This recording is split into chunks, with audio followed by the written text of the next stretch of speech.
মই মুখ্য সিদ্ধান্ত কেইটা আপোনালোকৰ আগত এটা সৰুকৈ কৈ দিব খুজিছো। আমাৰ লোক নিৰ্মাণ বিভাগত 57 গৰাকী জুনিয়ৰ ইঞ্জিনিয়াৰে চাকৰি কৰি আছে। APSCত তেওঁলোক সিলেক্ট নহল।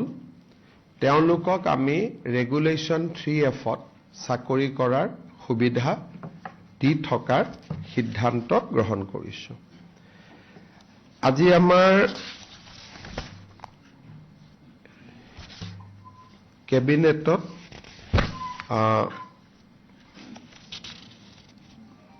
326টা মিছন বসুন্ধৰাৰ অধীনত প্ৰস্তাৱ গ্ৰহণ কৰা হয় আৰু এই 326 গৰাকী হিতাধিকাৰীয়ে মিছন বসুন্ধৰাৰ অধীনত এতিয়া লেণ্ড পট্টা বা মাটিৰ পট্টা তেওঁলোকে লাভ কৰিব। আজি আমাৰ কেবিনেটত সতী সাধনী বিশ্ববিদ্যালয়ৰ সমীপতে এটা ছোৱালীৰ কাৰণে আৰু ল'ৰাৰ কাৰণে হোষ্টেল নিৰ্মাণ কৰিবলৈ আৰু মিউজিয়াম নিৰ্মাণ কৰিবলৈ গোলাঘাট জিলা চুতীয়া ছাত্ৰ সন্থাক আমি 8 বিঘা মাটি আজি আবণ্টন কৰোঁ। অৰ্থাৎ সতী সাধনী বিশ্ববিদ্যালয়ৰ ই অংশ নহয়, কিন্তু সতী সাধনী বিশ্ববিদ্যালয়ত পঢ়িবলৈ অহা ছাত্ৰ ছাত্ৰীসকলৰ বাবে গোলাঘাট জিলা চুতীয়া ছাত্ৰ সন্থাই হোষ্টেল বনাব, গেষ্ট হাউচ বনাব আৰু তাৰ কাৰণে চৰকাৰে আজি তেওঁলোকক 8 বিঘা মাটি আবণ্টন কৰে। এইটো তেওঁলোকৰ এটা বহুদিনীয়া দাবী আছিলে, সেই দাবীটো আজি আমাৰ পূৰণ হয়। আজি আমাৰ কেবিনেটে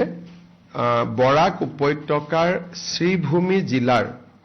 পাথাৰকান্দি সমষ্টিত এখন কৃষি মহাবিদ্যালয় স্থাপনৰ অনুমোদন জনায় আৰু এই কৃষি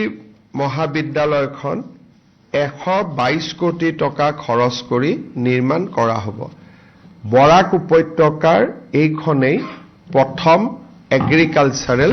কলেজ হ'ব। ইয়াৰ আগতে বৰাক উপত্যকাত এগ্ৰিকালচাৰ কলেজ নাছিলে। আজি আমাৰ কেবিনেটে গুৱাহাটীত জাহাজ নিৰ্মাণৰ বাবে ইণ্টিগ্ৰেটেড চিপয়াৰ্ড আৰু কণ্টেইনাৰ, আপোনালোকে যেনেকুৱা দেখিছে কোচিত চিপয়াৰ্ড আছে, কণ্টেইনাৰ আছে, ডাঙৰ ডাঙৰ জাহাজ বনায়। আজি আমাৰ গুৱাহাটীৰ ধাৰাপুৰত এনেকুৱা চিপয়াৰ্ড আৰু কণ্টেইনাৰ বনাবৰ বাবে এটা উদ্যোগক কেবিনেটে আজি মঞ্জুৰি দিয়ে। ভাৰত A2Z প্ৰাইভেট লিমিটেড তেওঁলোকে এই উদ্যোগটো স্থাপন কৰিব 475 কোটি টকা ব্যয়েৰে। আজি আমাৰ কেবিনেটে শিলচৰত পলো টাৱাৰ হোটেলক এখন 5 ষ্টাৰ হোটেল নিৰ্মাণৰ বাবে মঞ্জুৰি প্ৰদান কৰে। পলো টাৱাৰ লিমিটেডে এই 5 ষ্টাৰখন নিৰ্মাণ কৰাৰ বাবে 103 কোটি টকা ব্যয় কৰিব আৰু এইখন শিলচৰৰ প্ৰথম 5 ষ্টাৰ হোটেল হ'ব।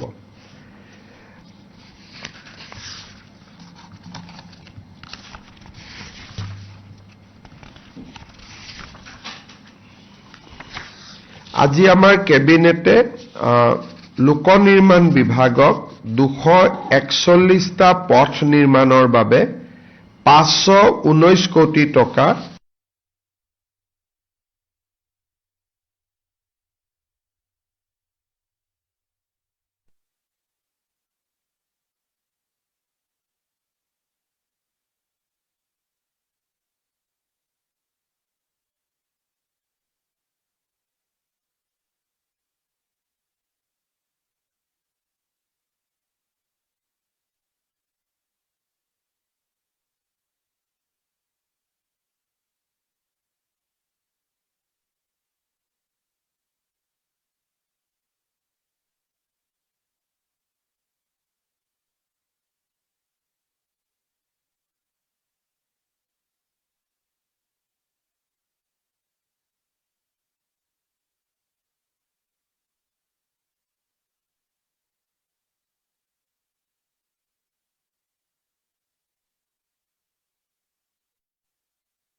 অনুদান পাইছিলে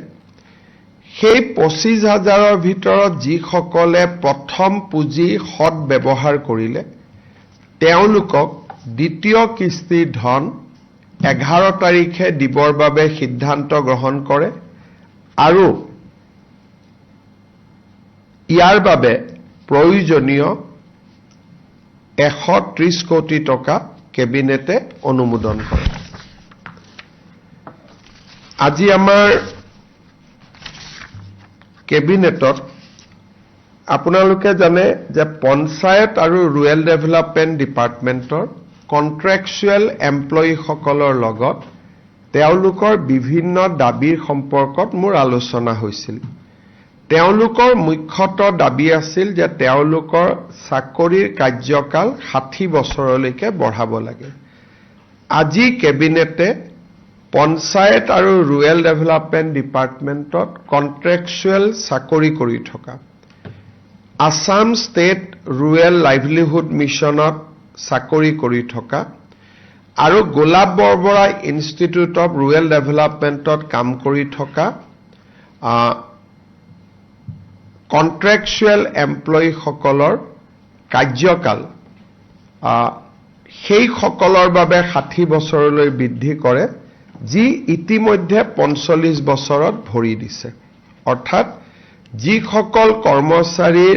বয়স 45 বছৰ অতিক্ৰম কৰিছে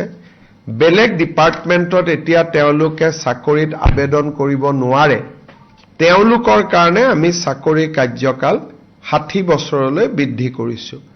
45 বছৰৰ তলৰ লোকসকলক আমি এই কাৰণে বৃদ্ধি কৰা নাই কাৰণ তেওঁলোকৰ হাতত এতিয়াও বয়স আছে যদি ভাবে তেওঁলোকে আন ডিপাৰ্টমেণ্ট বা আন ৰেগুলাৰ চাকৰিটো যাব পাৰিব। কিন্তু যদি তেওঁলোকে বেলেগ ডিপাৰ্টমেণ্টত চাকৰি নকৰে আৰু PNRD ডিপাৰ্টমেণ্টতে কাম কৰি থাকে 45 বছৰত তেওঁলোকে ভৰি দিলে তেওঁলোকৰ দাবীটো আমি বিবেচনা কৰিম। তাৰমানে এতিয়া 45 to 60 years or 58 years, 55 years, 56 years যাৰ হৈছে তেওঁলোকৰ চাকৰিৰ কাৰ্যকাল নিশ্চিতভাৱে 60 বছৰলৈ বৃদ্ধি পালে। কাৰ বৃদ্ধি পালে? PNRD ডিপাৰ্টমেণ্টৰ MG এনৰেগা PMY আদিত কাম কৰি থকা কন্ট্ৰেকচুৱেল এমপ্লয়ী,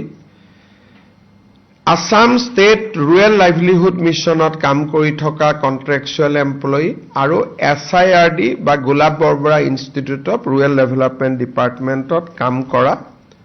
কন্ট্ৰেকচুৱেল এমপ্লয়ীসকলে এই 60 বছৰলৈ চাকৰি কৰাৰ সুবিধা পাব যদিহে তেওঁলোকৰ বয়স 45 বছৰ অতিক্ৰম কৰিছে বা 45ত ভৰি দিছে। আজি আমাৰ ৰাজ্য চৰকাৰৰ পুঁজিৰ পৰা 33,656 গৰাকী আশা কৰ্মী আৰু 2,570 গৰাকী আশা ছুপাৰভাইজাৰক একোখনকৈ স্কুটি দিয়াৰ বাবে সিদ্ধান্ত গ্ৰহণ কৰিছে। কাৰণ তেওঁলোকে হস্পিটাল আৰু গাঁৱৰ মাজত আপ এণ্ড ডাউন কৰি থাকিব লাগে। তেওঁলোকৰ যাতায়াত বহুখিনি যাতায়াত কৰিব লাগে। সেইকাৰণে আমি তেওঁলোকক আশা এক্সপ্ৰেছ যেনেকৈ আমি ASRLMত কাম কৰা জীৱিকা সখী বাইদেউসকলক সখী এক্সপ্ৰেছ দিছিলোঁ এওঁলোকক আমি আশা এক্সপ্ৰেছ দিম যাৰ জৰিয়তে 33,656 গৰাকী আশা কৰ্মীয়ে একোখন স্কুটি পাব আৰু 2,570 গৰাকী আশা কৰ্মীয়ে আশা ছুপাৰভাইজাৰে বা আশা ফেচিলিটেটৰে 2,570 গৰাকী তেওঁলোকেও চাকৰি পাব। কোনোবাই যদি আশাৰ কাম বাদ দিয়ে তেওঁলোকে স্কুটিখন চৰকাৰক ঘূৰাই দিব লাগিব যদি আশাৰ চাকৰি বাদ দিয়ে। ইয়াৰ পিছত মই আপোনালোকক কেইটামান গুৰুত্বপূৰ্ণ সিদ্ধান্তৰ ফালে লৈ যাব খুজিম। আজি আমাৰ কেবিনেটে BTCৰ বাবে বড়োলেণ্ড টেৰিটৰিয়েল কাউন্সিলৰ বাবে এটা নতুন বিকেন্দ্ৰীকৃত ক্ষমতা হস্তান্তৰ কৰে আৰু সি কাৰ্বি আলং আৰু ডিমা হাছাওৰ বাবেও প্ৰযোজ্য হ'ব। PWD, water resource, flood control এই ডিপাৰ্টমেণ্টত বা ইৰিগেশ্যন যদি 10 কোটি টকাৰ তলত কাম হয় তাৰ টেণ্ডাৰ এতিয়া BTC, কাৰ্বি আলং আৰু ডিমা হাছাও কাউন্সিলে কৰিব, কিন্তু সেটেলমেন্টটো চৰকাৰত হ'ব।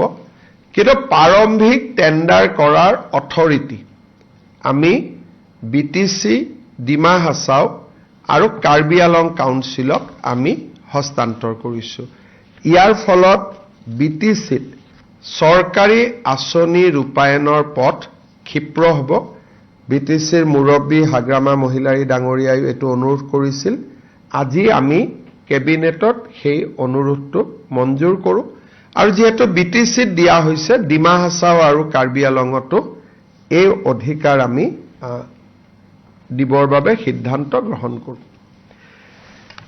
আজি কেবিনেটে এটা গুৰুত্বপূৰ্ণ সিদ্ধান্ত গ্ৰহণ কৰে। এটা দিনত আটাইতকৈ হাইয়েষ্ট DBT চৰকাৰৰ ৰাজকোষৰ পৰা আমাৰ অৰুণোদয় হিতাধিকাৰী সকললৈ যাব। অহা 10 নৱেম্বৰ ৰাতিপুৱা 11 বজাত 10 মাৰ্চ ৰাতিপুৱা 11 বজাত আমি 39,70,000 অৰুণোদয় হিতাধিকাৰী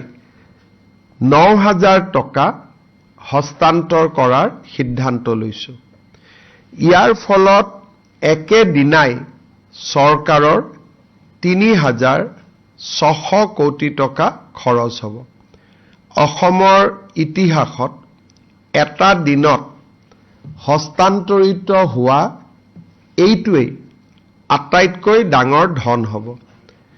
এই পুঁজি কেনেকৈ পাব তাৰ বিষয়ে আমি সিদ্ধান্ত লৈছোঁ। প্ৰত্যেকখন পঞ্চায়ত, মিউনিচিপালিটিৰ ৱাৰ্ড আৰু VCDC বা MSC এৰিয়াত একোখন সভা অনুষ্ঠিত হ'ব আৰু সেই সভাতে এই ধন বিতৰণ হ'ব।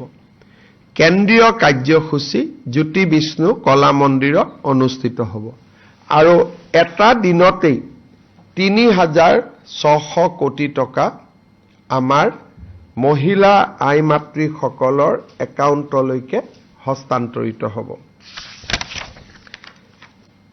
আজি আমাৰ কেবিনেটত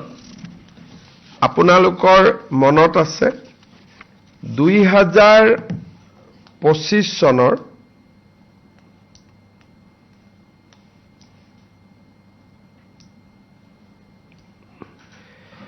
যিমান দূৰ মোৰ মনত পৰে 2025 চনৰ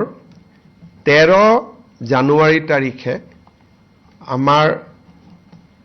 সংগীতানুষ্ঠান প্ৰদৰ্শন কৰি থাকোঁতে ৰাজীৱ শদিয়াৰ মৃত্যু হৈছিল। আজি কেবিনেটে ৰাজীৱ শদিয়াৰ পত্নী উপাসনা বকলিয়াল গগৈক তিনিচুকীয়া জিলাত অসম চৰকাৰৰ 3য় বৰ্গৰ চাকৰি এটা দিয়াৰ বাবে সিদ্ধান্ত গ্ৰহণ কৰিছে। অৰ্থাৎ ৰাজীৱ শদিয়াৰ সংগীত জগতৰ প্ৰতি থকা অৱদানক স্বীকৃতি প্ৰদান কৰি ৰাজ্য চৰকাৰে তেওঁৰ পত্নীক এটা গ্ৰেড 3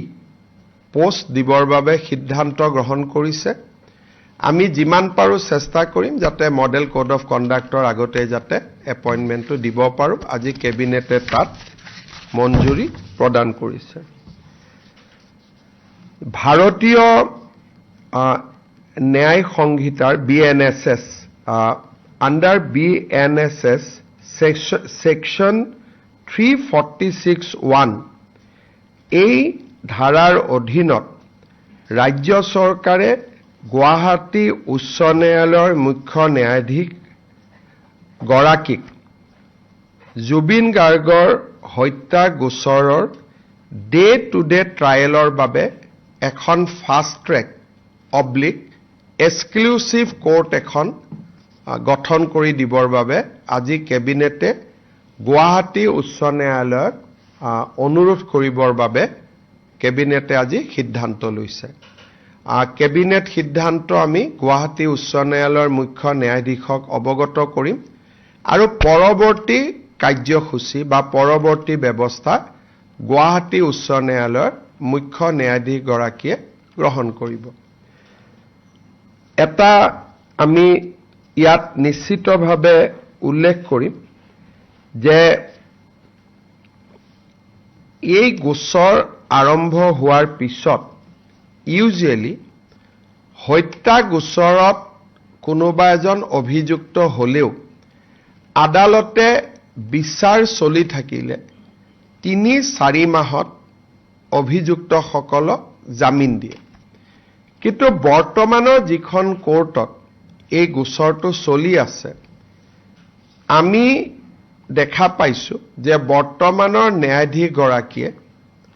এজন অভিযুক্তক আজিলৈকে বেল দিয়া নাই সেই কাৰণে চৰকাৰৰ ধাৰণা আছিল যে বৰ্তমানৰ ন্যায়াধীশ গৰাকীৰ হাততে গোচৰটো থাকিলে ন্যায়ৰ প্ৰক্ৰিয়া নিশ্চিতভাৱে সুৰক্ষিত হ'লহেঁতেন কিন্তু আগতে আমি এটা কথা ঘোষণা কৰি থৈছিলো যে এই গোটেই ঘটনাৰ ক্ষেত্ৰত পৰিয়ালে যি বিচাৰে আমি তাকেই কৰিম যেহেতু পৰিয়ালে ৰাজহুৱাভাৱে ফাষ্ট ট্ৰেক বা এক্সক্লুচিভ কোৰ্টৰ কথা কৈছে সেই কাৰণে আমাৰ মতামতক আমি দূৰত ৰাখি আমি এই ঘটনাটোক বা এই বিচাৰ প্ৰক্ৰিয়াক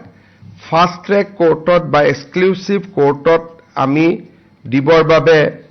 সিদ্ধান্ত গ্ৰহণ কৰিছো গুৱাহাটী উচ্চ ন্যায়ালয়ে এজন ন্যায়াধীশ দিব গুৱাহাটী উচ্চ ন্যায়ালয়ে গাইডলাইন নিৰ্মাণ কৰিব আৰু ষ্টেট গভৰ্ণমেণ্টে লজিষ্টিক ইনফ্ৰাষ্ট্ৰাকচাৰেল সাপোৰ্ট দিব এই সিদ্ধান্ত আজি কেবিনেটে গ্ৰহণ কৰে যদি আপোনালোকৰ কিবা সুধিব লগা আছে আটাইকেইটা সিদ্ধান্তৰ ওপৰত সুধিব sir if you can repeat আৰু ইন শেষত আৰু এটা মই ভাল খবৰেৰে সামৰণি মাৰিম আজি আমি অসমৰ চাহ শ্ৰমিকসকলৰ যিটো বৰাকত কিমান আছিল আৰু ব্ৰহ্মপুত্ৰ ভেলীত আমাৰ যিটো মজুৰি বা চাহ শ্ৰমিকৰ যিটো বেতন তাৰ ওপৰত কেবিনেট বৈঠকৰ আৰম্ভণিতে অসম চাহ মজদুৰ সংস্থা আৰু ভাৰতীয় চাহ মজদুৰ সংস্থাৰ বিষয়াসকলৰ সৈতে আৰু এচিকেএছ অসম চাহ কৰ্মচাৰী সংস্থা আৰু চাহ বাগানৰ মালিক পক্ষৰ সৈতে আমি ত্ৰিপাক্ষিক বৈঠক এখনত ভাগ লৈছিলো তাত সিদ্ধান্ত হৈছে যে ভাৰত চৰকাৰে এতিয়া লেবাৰ কোড প্ৰণয়ন কৰিছে 6 মাহৰ পিছত চাহ শ্ৰমিকসকলৰ মজুৰি নিৰ্ধাৰণৰ প্ৰক্ৰিয়াটো আমি আৰম্ভ কৰিব লাগিব নতুন লেবাৰ কোড মতে পশ্চিমবংগই সেই কাৰণে চাহ শ্ৰমিকৰ মজুৰি বৃদ্ধি কৰা নাই কাৰণ লেবাৰ কোড মতে কৰিবই লাগিব কিন্তু বাগানৰ শ্ৰমিকসকলে ফাইনেল মজুৰি নিৰ্ধাৰণ হোৱাৰ আগতে অন্তৰ্বৰ্তীকালীন এটা মজুৰি বৃদ্ধিৰ বাবে আমাক আবেদন কৰিছিলে আমিও কেবিনেটত এই বিষয়ে আলোচনা কৰিলো 1 এপ্ৰিল 2026 চনৰ পৰা কাৰ্যকৰী হোৱাকৈ আমি চাহ বাগিচাৰ শ্ৰমিকসকলৰ দৈনিক মজুৰি 30 টকা বৃদ্ধি কৰিছো ইয়াৰ ফলত ব্ৰহ্মপুত্ৰ ভেলীৰ চাহ শ্ৰমিকৰ মজুৰি 280 টকা হ'বগৈ বিজেপি চৰকাৰ যেতিয়া আহিছিল চাহ শ্ৰমিকৰ মজুৰি 116 টকা আছিল আজি আমি 116 টকাৰ পৰা ইয়াক 280 টকালৈকে লৈ আহিলো বৰাক ভেলীত এই দৰমহা বৃদ্ধিৰ ফলত বৰাক ভেলীত দৰমহা আগতে 228 টকা আছিল এতিয়া বৰাক ভেলীত দৰমহা 258 টকা হ'ব কিন্তু এইটো অন্তৰ্বৰ্তীকালীন মজুৰি মই আশা কৰো যেতিয়া ফাইনেল মজুৰি হ'ব ই 300 টকা পাৰ হৈ যাব আৰু আমি ভাবো যে বহু দিনৰ পৰা যেটো মজদুৰ ভাইসকলৰ বাইদেউসকলৰ দাবী আছিল সেই দাবীটো এতিয়া পূৰণৰ ফালে গৈ আছে আজি ব্ৰহ্মপুত্ৰ ভেলীত চাহ শ্ৰমিকৰ মজুৰি 280 টকা হ'বগৈ 30 টকা বৃদ্ধি পাব আৰু কোড আহাৰ লগে লগে ই আৰু অধিক বৃদ্ধি পাব ছমাহ পিছত বৰাকত এই মজদুৰি হ'বগৈ 258 টকা 258 Sir, if you can give the gist in English and on the increase of wages as well as the Zubin Garg.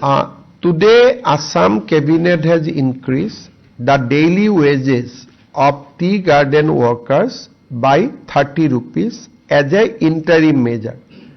The final salary or wages will be fixed as per the labor code as and when it is notified. Code has been approved, rules is yet to be approved. So once the rule is approved, the salary will be revised further. Today, Cabinet has also decided to pay rupees 9,000 each as a one-time installment to all Arunodoy beneficiary. Basically, 40 lakhs women will get rupees 9,000 additionally on the 10th of March 2026. Cabinet has also further recommended to Guwahati High Court for constitution of a fast-track court for the day-to-day hearing of Zubin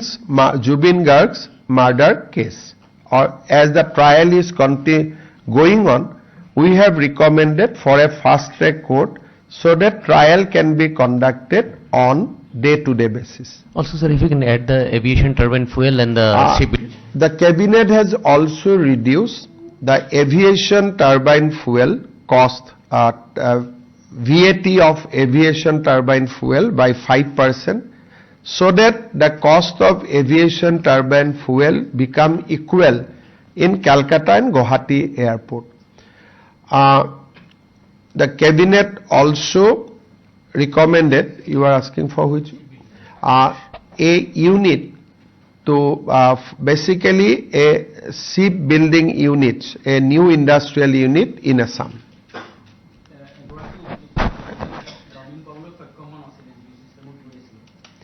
So, মই এজন অধিবক্তা হিচাপে যদি চাব যাওঁ প্ৰথম আমি চাওঁ যে bail is a rule denial is exception supreme কোৰ্টে কৈ থৈছে যে যিকোনো কেছত নিৰ্দিষ্ট সময় পাৰ হলে গোচৰীয়াক জামিন দিবই লাগিব এটো সুপ্ৰিম কোৰ্টৰ নিৰ্দেশ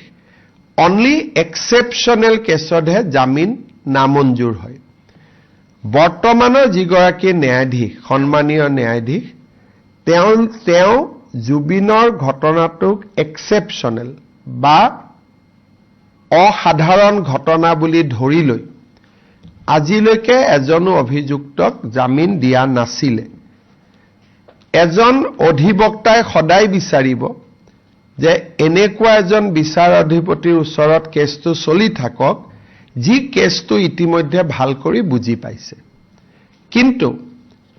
আমি অসম চৰকাৰে এটা সিদ্ধান্ত লৈছিল বহুত দিন আগত যে এই ঘটনাৰ ক্ষেত্ৰত পৰিয়ালে যেনেকে বিচাৰে আমি তেনেকে সিদ্ধান্ত লম পৰিয়ালে যিহেতু ফাষ্ট ট্ৰেক কোৰ্ট বিচাৰিছে সেই কাৰণে আজি কেবিনেটে ফাষ্ট ট্ৰেক কোৰ্ট গঠন কৰাৰ বাবে ৰিকমেন্ড কৰিছে আৰু আজিলৈকে আমি এইটো কথা নিশ্চিতভাৱে ৰুমন্থন কৰিব লাগিব যে অক্টোবৰ নৱেম্বৰ ডিসেম্বৰ জানুৱাৰী ফেব্ৰুৱাৰী শেষ হল এজনো অভিযুক্তই আজিলৈকে জামিন পাবলৈ সক্ষম হোৱা নাই হ'ব এইখিনি আছিল স্যাৰ আশা কৰ্মীৰ যেটো স্কুটি প্ৰদানৰ কথা কৈছে এটো কেতিয়ালে প্ৰদান কৰা হ'ব এটা টেন্ডাৰ হৈ পেলাই যিমান দিন লাগে আৰু কেবিনেটে সময় টাইম এনেকে নকৰে কেবিনেটৰ এটা ডিগনিটি থাকে কেবিনেটে কয় যে দিয়া হওক সময় তাৰিখ স্বাস্থ্য মন্ত্ৰীয়ে ক'ব হয়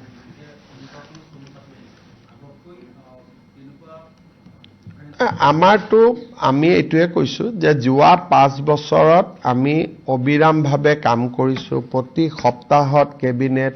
অজস্ৰ সিদ্ধান্ত আৰু ৰাইজে অসমৰ উন্নয়নক এতিয়া দেখা পোৱা হৈছে এইটোৱে নহয় যে মুখ্যমন্ত্ৰীয়ে দাবী কৰিছে এতিয়া দেখা পাইছে কালি মই লখিমপুৰতে ষ্টেডিয়াম ইনগ্ৰেট কৰিছো নলবাৰীত কৰিছো গাঁৱে ভূঞে জগন্নাথ কেন্দ্ৰ হস্পিটাল অংগনবাদী কেন্দ্ৰ অসমত এটা উন্নয়ন আৰু বিকাশৰ এটা নতুন পৰিৱেশ সৃষ্টি হৈছে আমি ৰাইজৰ ওচৰত অহা 5 বছৰৰ কাৰণে আশীৰ্বাদ বিচাৰি অহা 28 ফেব্ৰুৱাৰীৰ পৰা আশীৰ্বাদ যাত্ৰা আৰম্ভ কৰিম স্বাভাৱিকতে বহুত কামো 100টা কাম যদি আমি কৰিছো কৰবাত হয়তো আমি 10টা কাম কৰিব পৰা নাই আমি যিখিনি কৰিব নোৱাৰিলো আশীৰ্বাদ যাত্ৰাত তাৰ বাবে ৰাইজৰ পৰা বিনম্ৰতাৰে আমি ক্ষমা বিচাৰিম আৰু যিখিনি কাম আমি কৰিব পাৰিলো তাৰ বাবে অহা 5 বছৰো যাতে ৰাইজে বিজেপি নেতৃত্বাধীন চৰকাৰ এখন গঠন কৰে তাৰ বাবে আমি অসমৰ ৰাইজৰ পৰা আশীৰ্বাদ বিচাৰিম ইতিমধ্যে আমাৰ কেনেকৈ আমি যাত্ৰা কৰিম তাৰ প্ল্যানিং বনোৱা হৈছে গুপ্তেশ্বৰ মন্দিৰত আশীৰ্বাদ লৈ যাত্ৰা আৰম্ভ হ'ব বালিপাৰালৈকে যাব তাৰ পিছৰ দিনা জাগিৰোডৰ পৰা পুৰণি গুদাম যাব তৃতীয় দিনা গহপুৰৰ পৰা লখিমপুৰ পৰ্যন্ত যাব চতুৰ্থ দিনা ধেমাজিৰ পৰা জোনাই যাব পঞ্চম দিনা খোৱাং ৰাজগড় টিংখং নাহৰকটীয়া দুলিয়াজান যাব তাৰ পিছৰ দিনাখন হৰভোগৰ পৰা নলবাৰী হৈ ৰঙিয়ালৈ আহিব তাৰ পিছত মাৰ্ঘেৰিটাৰ পৰা ডুমডুমা তিনচুকীয়া পৰ্যন্ত আহিব এই ধৰণে আমি আমাৰ এটা ৰোড প্ল্যান মতে আমি কাৰ্যসূচীটো কৰিম প্ৰায় 50টা সমষ্টিক আমি কভাৰ কৰিম প্ৰধানমন্ত্ৰীৰ ভ্ৰমণৰ পৰিপ্ৰেক্ষিতত 13-14 তাৰিখ আমি প্ৰধানমন্ত্ৰী আহিব 11-12-10 তাৰিখ আমি প্ৰস্তুতিৰ কামত থাকিম 15 তাৰিখে ৰাষ্ট্ৰৰ গৃহমন্ত্ৰী অমিত শাহ ডাঙৰীয়াই গুৱাহাটীত এখন যুৱ সন্মিলনত অংশগ্ৰহণ কৰাৰ সম্ভাৱনা আছে 16 তাৰিখৰ পৰা যাত্ৰাটো আমি আকৌ আৰম্ভ কৰিম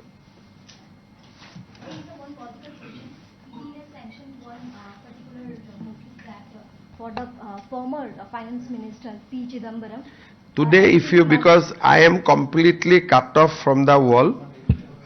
I am concentrating completely with the Assam. So I'll appreciate if you don't ask me national level question today. One thing is that we have seen the way the development of infrastructure come out throughout the Assam in last few years. So do you think that in political coming election, the development should be the issue on the religion ground? Identity will be always our mantra. So Assam's identity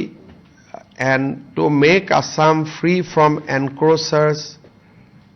Bangladeshi, those will be always our high point. Because we did development, we are not going to sacrifice the cause of our root cause of our existence. That is the battle of identity. That will continue. And that we considered sacrosanct. Obviously, people will vote for us development, but because we did development, that is why we will not stop raising the issue of identity. 10 তাৰিখ আৰু এটা সৰু মই জনাই থৈছো যে আমাৰ ভৰলুমুখৰ ব্ৰিজখন 4 তাৰিখে উদ্বোধন হ'ব প্ৰাক্তন কেন্দ্ৰীয় মন্ত্ৰী দিনেশ গোস্বামীৰ নামত এই ব্ৰিজখন আমি উৎসৰ্গা কৰিম যোৰহাটত 11 তাৰিখে আমাৰ উৰণীয়া সেতু উদ্বোধন হ'ব ডিফুটো 11 তাৰিখে হ'ব লামডিঙতো 11 তাৰিখে হ'ব লংকাটো 11 তাৰিখে হ'ব আৰু তিনিচুকীয়া আৰু দুলিয়াজানতো পাৰিলে 11 তাৰিখতে আমি একে দিনাই 5-6খন উৰণীয়া সেতু উদ্বোধন কৰা আমি এটা এজেণ্ডা বনাই ৰাখিছোঁ কিমান সফল হ'ব পাৰোঁ আমি নাজানো চানমাৰীখন 10 তাৰিখে এইখন পিঠুৰ নামত উৎসৰ্গা কৰা হৈছে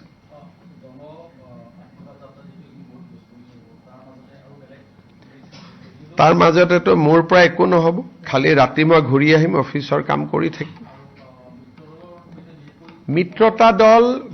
ৰাভা যৌথ মঞ্চৰ লগত আমাৰ হৈ গৈছে কালি পৰহি বিপিএফৰ লগত আমাৰ হৈ যাব গোটেইখিনি আৰু এজিপিৰ লগত মই ভাবো 9-10 তাৰিখৰ ভিতৰত আমি কৰি দিম আৰু মোটামুটি আমাৰ হৈ গৈছে আমাৰ 9-10 তাৰিখৰ ভিতৰত আমি ঘোষণাও কৰিব পাৰিম আৰু আমাৰ কেণ্ডিডেটৰ নামো ওলাই যাব আমি ৰাজ্য সভাৰ ইলেকশ্যনটোৰ কাৰণে আমি অকণমান শ্লো গৈ আছো তাৰ বিৰোধী দল কংগ্ৰেছেও এটা যাত্ৰা কৰি আছে আৰু যাত্ৰাৰ সময়ত আমি দেখিবলৈ পাইছো গোলাঘাটকে ধৰি যোৰহাটতো প্ৰতিবাদ হৈছে কথাটো হ'ল দলগাঁও সমষ্টি আৰু সৰুপথাৰ সমষ্টি এই প্ৰশ্নটো আপোনালোকে কংগ্ৰেছৰ সভাপতিক সোধাই ভাল মইনো কি উত্তৰ দিম আৰু কংগ্ৰেছৰ যাত্ৰাত কেনেকুৱা ৰেসপন্স আছে কি আছে এতিয়া আপোনালোকে দুইটা যাত্ৰা কম্পেয়াৰ কৰাৰ এটা সুবিধা পাব আপোনালোকৰ কাৰণেও ভাল হ'ব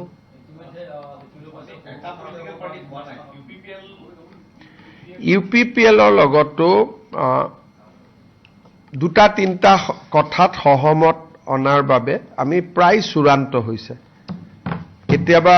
এলায়েন্স নহব পাৰে কিন্তু সহমত হ'ব পাৰে গতিকে তাতো এটা প্ৰক্ৰিয়া চলি আছে মই ভাবো নেক্সট 2-3 ডেজত আপোনালোকে সব বস্তু দেখাই পাই যাব আমি ক'ব নালাগে আপোনালোকে নেক্সট 2-3 দিনত দেখিবলৈ পাব এটা কথা স্পষ্ট যে ইউপিপিএল কংগ্ৰেছৰ লগত না যায় সেইটো স্পষ্ট কংগ্ৰেছে পৰিৱৰ্তনৰ যাত্ৰা আৰম্ভ কৰিছিলে কিন্তু এতিয়া বিভিন্ন স্থানত দেখিবলৈ পোৱা গৈছে সেয়া পৰিৱৰ্তনৰ বিভিন্ন স্থানত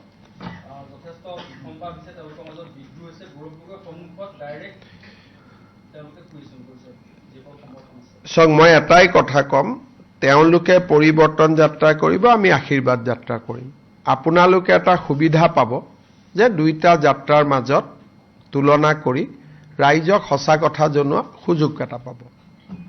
যদি আপোনালোকে সুযোগটো গ্ৰহণ কৰে হ'ব